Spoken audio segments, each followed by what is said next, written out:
We often face challenging, disruptive circumstances in life. At times, it may seem that you have no consistency in your life and the only constant is change. This can make your soul weary. However, God's people have a constant source of contentment in Him. His goodness toward us is constant and it sustains us.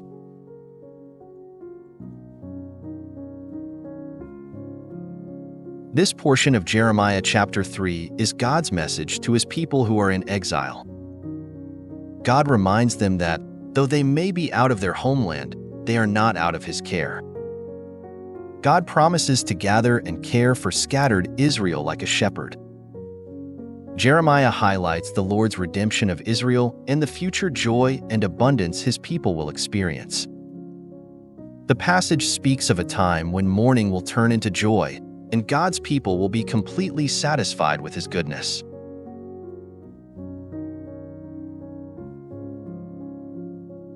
Spurgeon comments that God's people are recognized by the fact that they are those who find their satisfaction in Him.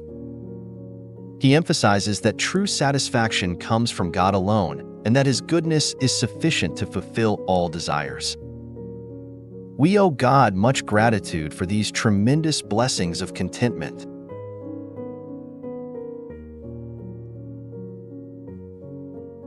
Listen to this message from God to His people through His prophet Jeremiah. Hear the word of the Lord, O nations, and declare in the coastlands afar off, and say, He who scattered Israel will gather him and keep him as a shepherd keeps his flock. For the Lord has ransomed Jacob and redeemed him from the hand of him who was stronger than he. They will come and shout for joy on the height of Zion, and they will be radiant over the bounty of the Lord, over the grain and the new wine and the oil, and over the young of the flock and the herd. And their life will be like a watered garden, and they will never languish again. Then the virgin will rejoice in the dance, and the young men and the old together. For I will turn their mourning into joy, and will comfort them and give them joy for their sorrow.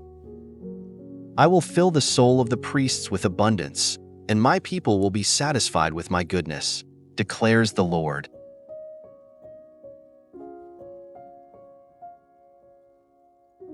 Focusing on verse 14, Spurgeon beautifully reflected on our contentment in God.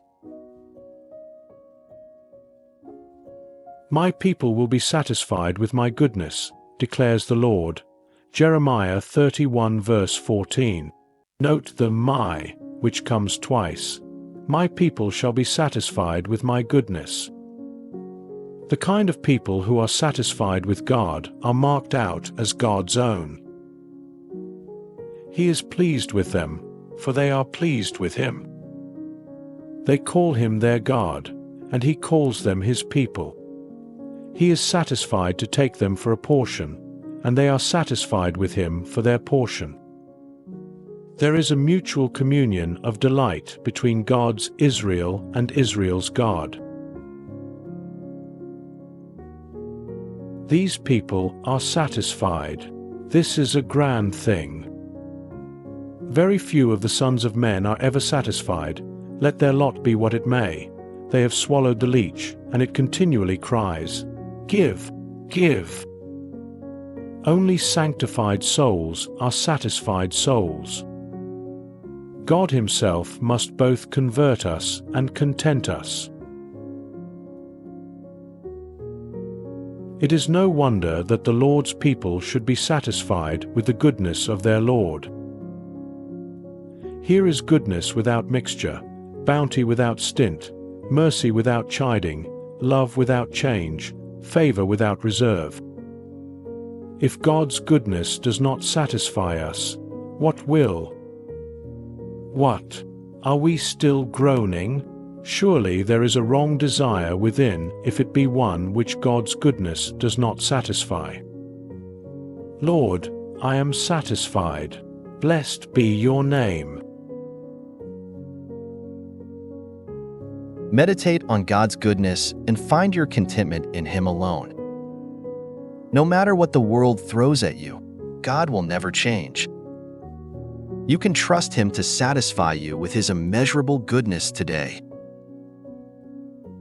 My people will be satisfied with my goodness, declares the Lord.